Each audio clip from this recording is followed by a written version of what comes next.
everyone. Welcome to Tuesdays with Trailblazers by Martech, the video podcast, where we explore the latest trends and insights in marketing and technology. I'm your host, Neha, and today we will focus on how the very fabrics of identity, consent, and data are transforming and in turn affecting business dynamics. Lockr, a universal digital identity solution, is helping organizations and consumers take control of their data and digital identity and adapt to the growing privacy regulations and the approaching death of cookies. And today we have Keith Petri, CEO of Lockr, who will be taking us through the developments in the current state of digital identity and how their company has been playing a defining role in this metamorphosis. So let's get rolling. Hello, Keith. Thank you for joining us today. You have a stunning portfolio of entrepreneurship and leadership across industries. So give us a peek into your experience in the data management space and how these influence you to finally lay the foundation of Lockr. Well, thanks for having me, Neha. I'm Keith Petri. I'm the founder and CEO of Lockr. So prior to founding Lockr, I've spent over a decade in the data management space. I spearheaded the first mobile DMP in 2012. And that was the first of many years of mobile, as we all know. After being acquired by Ignition One, it was the first time that I really had access to not only mobile data, but also desktop data and the early days of CTV data as well. And so we tried building an in-house solution and testing all the others that were offered in the market. And that's when I came across Screen6, where I immediately joined as Chief Strategy Officer. We were the largest private identity graph provider in the world. We deduplicated data sets and built cross-browser and device connectivity for a number of ad tech platforms and some of the world's largest brands as well. And we were acquired at the end of 2018. That really, I've spent my entire career extremely passionate about consumer identity and data as a whole and how it drives businesses across all sectors. Mm-hmm. So you just mentioned that before Lockr, you have founded a few other companies. How has your mindset developed or changed since then? And also, what strategies have you employed to build and grow Lockr, challenging the status quo in the process? Yeah, so first in regards to founding Lockr, we really found Lockr to give consumers a means to control all of these mechanisms of identity, consent, and data, and everything that I've worked on previously. And that was really driven by my drive to build trust and transparency around these practices that really fueled my prior career. I fully support the open and free web, but I also think that the main stakeholder, which is the consumer at the end of the day, was forgotten and has become an afterthought, if not a commodity even. And so a lot of people react to businesses and ideas that they see out there as hey, I could execute that better, or hey, I had that idea, but I just didn't pursue it. And so I really wanted to take these theories and take a plunge with them. In terms of how I've learned from previous strategies and built on that to grow Lockr.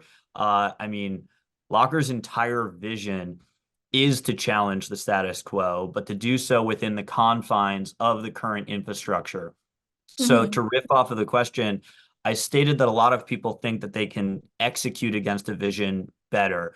My personal thinking with regards to self-sovereign identity and data provisioning was around the incredible amount of change that's required by these other businesses that were claiming to compensate people with monetary value for their data. So all of these other businesses that are trying to pursue consumer compensation, this requires the consumers to proactively participate and utilize a complicated product. But this also requires the brands, the retailers, and the infrastructure of the internet, marketing, and other various industries to all change overnight. So nothing is functioning within the current ecosystems. So if my prior experiences taught me anything, it's that you can challenge the status quo and make improvements, but it needs to be grounded within the foundation of what exists today.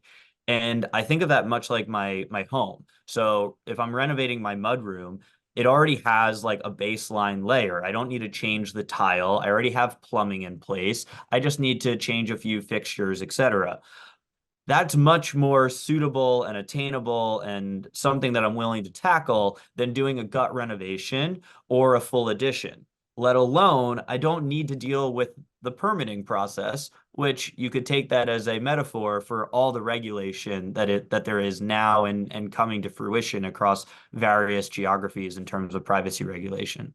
That's a very good analogy.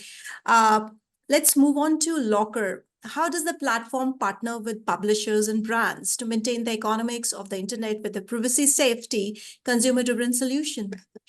Yeah, so Lockr as a whole acts as infrastructure for consumer identity, data, and consent. And so we are a consumer product first and foremost. We also built much needed pipes for publishers, brands, and retailers, given all of the changes across advertising and the marketing ecosystem today. These changes were brought on primarily because of privacy legislation, first in Europe with GDPR, then in the US with CCPA, and now a total of 12 other additional states have followed suit. We love the regulation and we welcome it, but some of the strategic moves that Apple and Google have made underneath the guise of privacy, that's really what's led to the signal loss and impacted how all of these companies interact. So Apple depreciated cookies in Safari, followed that with tracking transparency, ATT, which basically impacted 70% of mobile IDs, IDFAs, and now introduced Private Relay, which manipulates IP addresses. Firefox also followed suit in 2021 with cookies, and unfortunately, the entire industry hasn't really reacted yet until the Chrome browser has made a move, which now Chrome has enacted the first 1% cohort of users with no third-party cookies as of a week ago or so. And in the second half of the year, second half of 2024, it's going to ramp that up to 100% of its users. So as a result, the industry is looking for a new identifier to fill that void and to maintain the status quo of targeted advertising. Most of the solutions in market are centered around email. So publishers and brands were able to be passive with this data collection in the past because there was cookie syncing and it was handled by third parties. Now they must take a proactive approach to understand their audience, engage them across channel, and measure the results of those investments. So we provide that infrastructure for this in an easy to use self-service interface. That is true because cookieless future is here now, which was, it was a thought, but now it's here. So can you elaborate a little bit more about Lockr Mail and how it empowers users to have a greater control over their digital identity?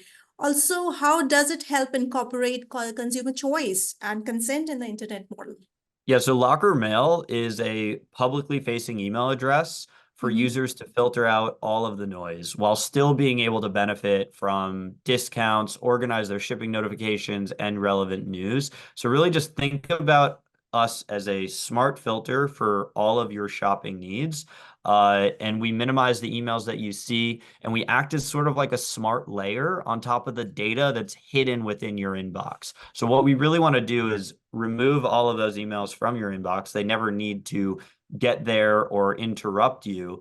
And we want to surface the discounts that are relevant for you when you want them, when you're at the point of transaction. We want to notify you of all shipments in one easy to use platform without you being interrupted every single hour with a UPS notification.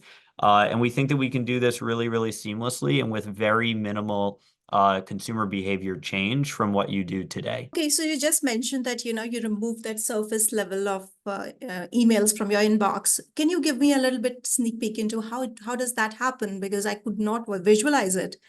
Yeah, it's very straightforward. We probably avoid this word in most contexts of communicating with users, but think of us as a proxy. Think of us as a bouncer at a nightclub or at a bar. So basically, let's say that you're buying something from a global brand like Nike, you're buying new shoes. Instead of giving out Keith at Gmail, I give out Keith at Lockr Mail. Now, all emails from Nike come from Nike's servers to Keith at Lockr Mail, where we make a decision based off of Keith's preferences, whether or not he wants to see that email. If he does, we will pass that email along to wherever he checks his email currently. So it gets forwarded more or less to Keith at Gmail or any destination email, meaning any email that I, as a Lockr Mail user, activate as a place where I can receive email. So I don't need to change my day-to-day life of where I check email. So you actually note the consumer preference and then act accordingly. Correct. All right.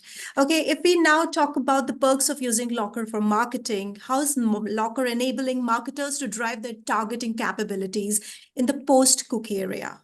Give us a sneak peek into that.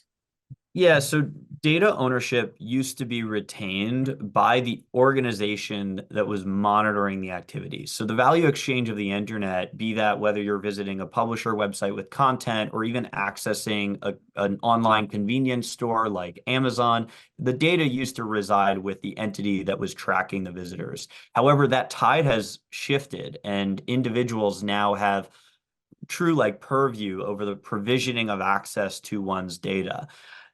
And unfortunately, they have this right underneath regulation, but there isn't actually the tech to enable that. And that's where Lockr steps in. So let's break this down into like two distinct scenarios. In both of these situations, Lockr has been implemented by the publisher, brand, or retailer. So we call that like our B2B side of the business. But in one instance, the user relies on Lockr Mail, and in the other instance, they don't work with Lockr Mail. So let's take the latter first. So without Lockr Mail, the user can signal their consent with any number of tools. These tools are, I guess they're widely respected, but not widely known. And so what I'm referring to is the Transparency and Consent Framework, TCF. It's Do Not Track, DNT, Global Privacy Control, GPC, and Global Privacy Platform, GPP. As you can see, this is like really cumbersome, and most average internet users are not going to implement these tools or control the nuances of what data they allow or don't allow. So with the Lockr Mail scenario, we incorporate all of this into our user product, and our user product has value proposition to average consumers going about their lives on an average day. So consent is also important, and we support all of those aforementioned signals, TCF, DNT, GPP, GPC. It's like reciting the alphabet. But consent with Lockr Mail can also be controlled simply by sharing or restricting access to data.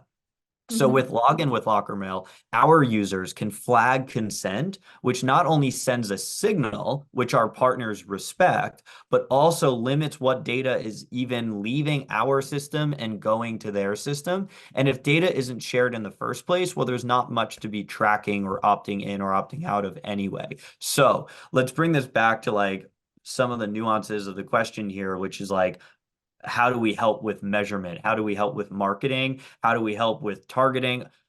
Honestly, we don't. Lockr is the pipes, and that's where we want to stay. We want to stay very focused on being the pipes. And so when you think about it, like measurement is based off of activation. So marketing, retention, et cetera, everything that we're talking about, we enable the system to continue to function, but we plan on supporting other vendors that provide the services. So a great example of this is attribution. It's my favorite example. Lockr theoretically has all of the data from a publisher or a brand or consumers to create an attribution report. But this isn't our lane. This isn't where we want to live. We want to stay in the lane that we've created, which is being the pipes for identity, consent, and data. And we want to support any other vendor in the market that wants to pick up on the attribution reporting, the audience creation, or anything therein. We just want to be the pipes. Okay. So that's very interesting. So you just mentioned that you have the information about publishers and brands. So how do you measure the impact on the volume of the information being consumed by them? For example, how do you measure the impact and value of Lockr for consumers, publishers, and brand for that matter? Yeah, so it's different for each stakeholder. I will say that I think that we were very strategic in terms of outlining what is the value that we want to provide consumers and what is the value that we want to provide businesses. And there's obviously different types of businesses. However, when it comes to measurement, there's only certain things that we can do. So let's think first on the consumer side and then on the business side. So the consumer side, Lockr Mail, It's really straightforward. How much time and how much money are we saving you? That's how specific we want to be. And we can measure that with our own internal tools to prove that we're being successful. And we show that to our users in their dashboard. We literally show them how much time we've saved them based off of us calculating how many emails have we filtered out from them having to spend time going through. That's on the Lockr Mail side. On the business side, it actually gets much more complicated because most of these other businesses get judged on like how efficient do they help their clientele be? How much revenue do they generate for their client? How much server costs do they save for their client? And that's where Lockr is a bit complicated. In essence, we are the pipes for other businesses. So an example is that we fully support UID2 by the trade desk. We support LiveRamp ATS. We support ID5. We support all of these businesses that also sell to publishers, brands, and retailers. And again, we're the pipes. And so when people ask us, hey, how much uplift do you generate? Our response is it's not really our job to generate the uplift. It's our job to generate the ease of integration between a company that can provide that uplift to you and your engineering team so that you don't need to do that work. So we save businesses engineering resources and time. And so that's tangible, I guess. But in essence, if nobody is transacting off of an ID that we support, that's not on us. That's on the ID provider not having demand behind that ID. And a lot of that will make more sense when we go over some of the new products that we have. Oh, okay. So what are the key metrics here if you are, calculating everything at your end? What are the key metrics you look at? I mean, look, we're a consumer product at the end of the day, which is probably pretty atypical for the Martech Edge podcast. I mean, so our goal here is user adoption of Lockr Mail, retention of those users, and ensuring that those users rely on Lockr Mail whenever they go to a new website and create an account, purchase an item, subscribe, so on and so forth. Okay. We're curious to know about Lockr's latest launch now. Alternative Identity Manager. Shed some light on how it will enable ad publishers in impending, cookieless world. Yeah, so if we take a step back, I'm gonna give kind of a lot of context here and then walk into the product really straightforward. Sure. Data ownership and data protection has a lot of different moving pieces, but at the end of the day, it comes down to what language is the publisher speaking, what language is the brand speaking, and what language are the platforms in between those speaking. And historically, in the past, most of this communication was done via cookies. They played a vital role in enabling the seamless functionality across this entire ecosystem. So they facilitated communication between SSPs and DSPs, ad servers and attribution platforms. And with cookies, they could, efficiently apply frequency capping, and attribution platforms could report on view-through conversions and all of that without the need for any active participation from the publisher. So historically, publishers stored these identifiers, both in first-party and third-party cookies, locally on their site. And this allowed all of these downstream partners to, whether they were SSPs or header wrappers or ad servers, to access these identifiers. But it also created data leakage. It also created the lack of exclusivity of audience ownership that were associated with third-party cookies. So in the new world, in the cookieless world that we're living in, publishers now have to adapt to this changing landscape, and they have to reevaluate their data storage strategies.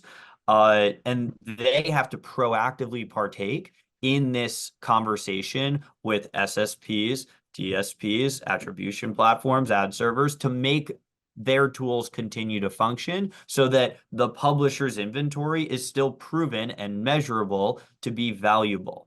It needs to generate view-through conversions. It needs to generate linear conversions. It needs to perform, otherwise it will not be bought any longer. And so what AIM, which is the Alternative Identity Manager that Lockr is announcing now, provides is really a streamlined way for these publishers to take full ownership of their first-party data. So let's make this really simple. A publisher today needs to integrate with a number of new alternative identity providers.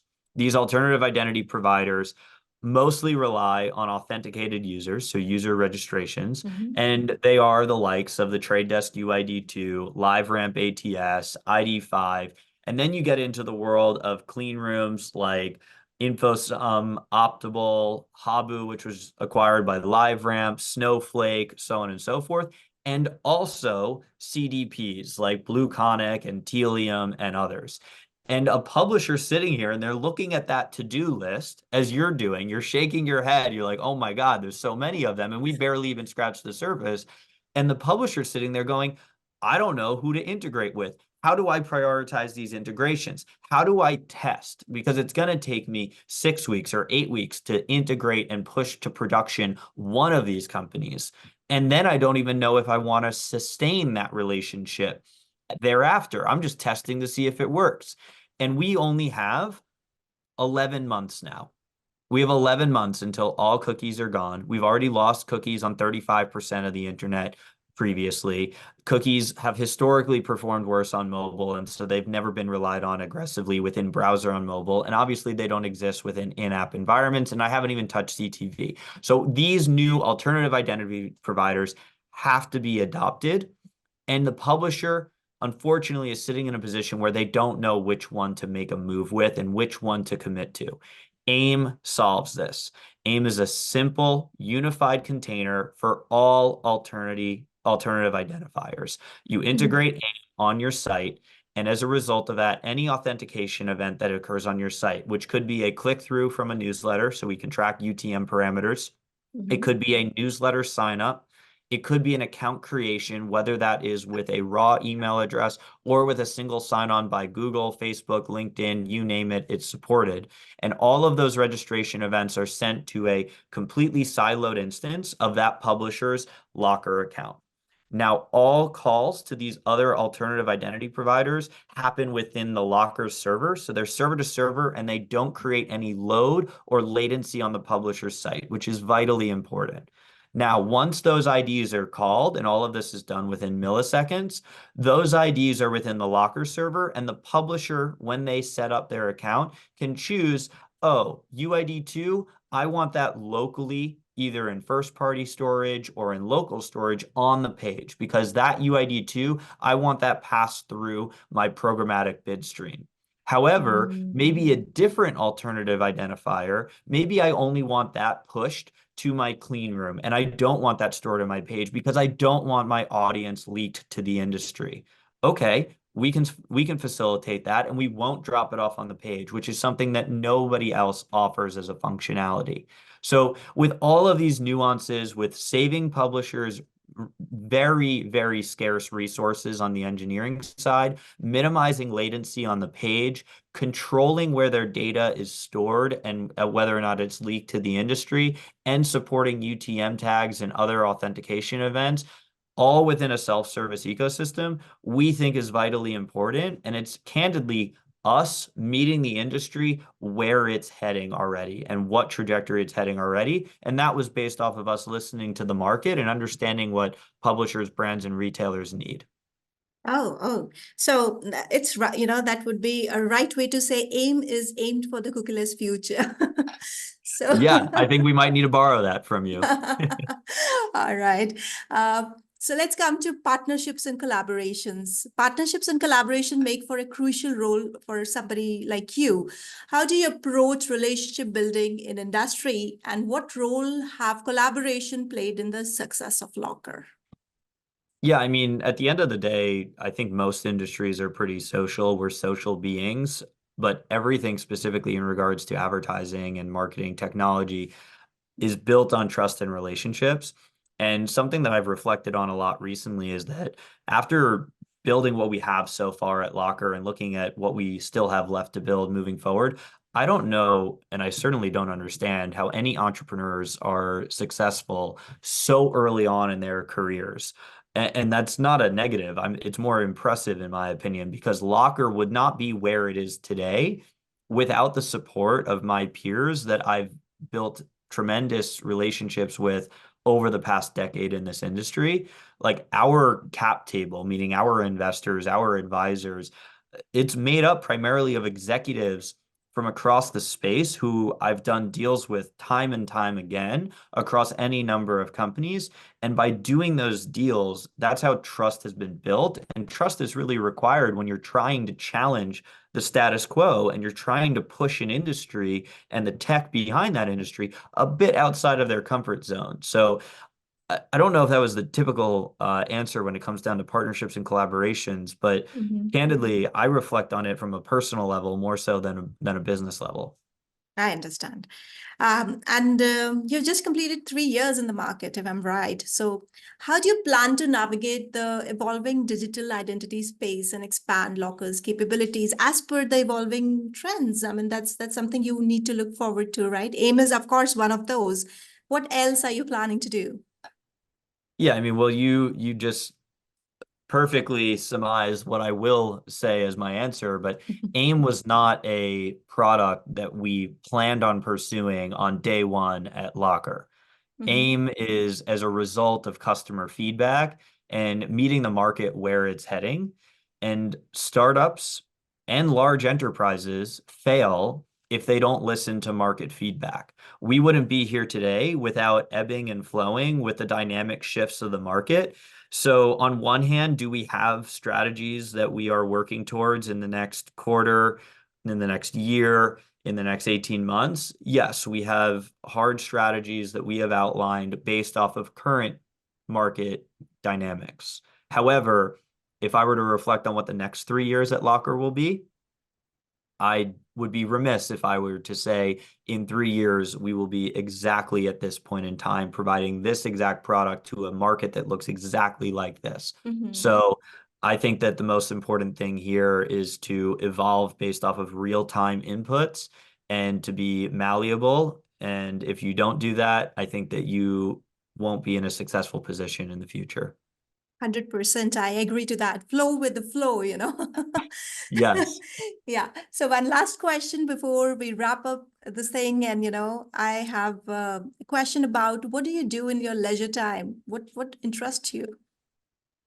So I'd say that I do a lot less of it right now because I'm a relatively new father. I have a Oh, nearly 10, congratulations. thank you, a nearly 10-month-old. So my life looks a little bit different, but I can tell you that in terms of my personal time and a way for me to disconnect, my I'd break this down into two answers. I either like building things, which is basically my day job, but in front of a computer. But I like to unplug and build things with my hands.